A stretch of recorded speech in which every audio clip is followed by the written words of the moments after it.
So now we're going to talk a little bit about how are marketing and selling different. A lot of times we hear those used interchangeably. They are different concepts and they take a different set of skills. So what are those different skills? Like I said before, they're tightly connected. When we think about marketing is a long-term, it's more about relationships and communicating over time, whereas selling is a short-term concept. It's like the actual act of selling that product, making that sale, swiping that card, taking that cash. So marketing treats customers as groups. So like you saw before when we were doing some marketing brainstorming, we were thinking about segmenting those customers. We're grouping people as customers, right? But when we're talking about sales, it's that individual level and making that connection on a personal level that will actually make that sale. So we talked about selling as the last 1 meter of the marketing process. So it's basically where the rubber meets the road, where it actually comes down to, is that person going to buy something from your business or from your farm or not? So they are very different processes.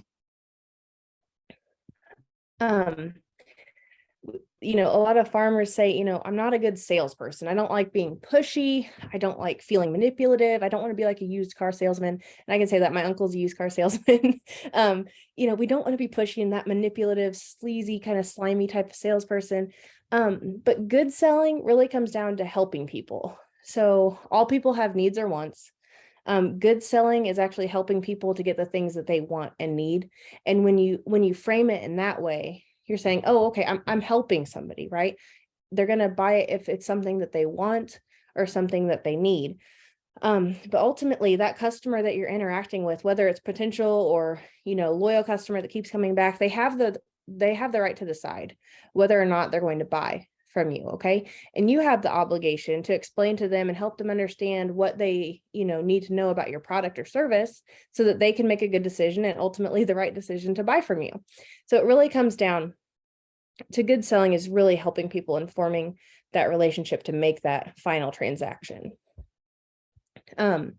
Selling is really, really personal, especially in small and medium-sized farms. Selling is very personal, whether it's you're selling to a business, and you're trying to communicate that value and your personality and your farm's values to that business, or whether it's an individual. But when you're selling, you're communicating your personality, your style, values and beliefs that you or your farm have. Maybe a lot of times when we're talking about farms, we're talking about families. So we can talk about your family's values and beliefs here and try to communicate that through your customers. And it's really a relationship. So a lot of times, and many of you have probably experienced this, but good customers are, or they often become friends. You see them a lot. They keep coming back to you.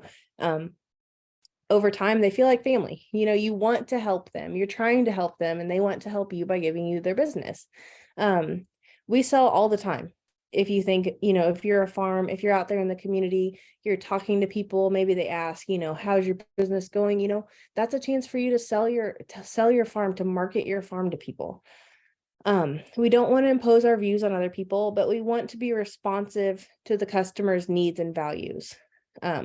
It's easy to say, but then how do we actually do that? So we've got some strategies and some tips.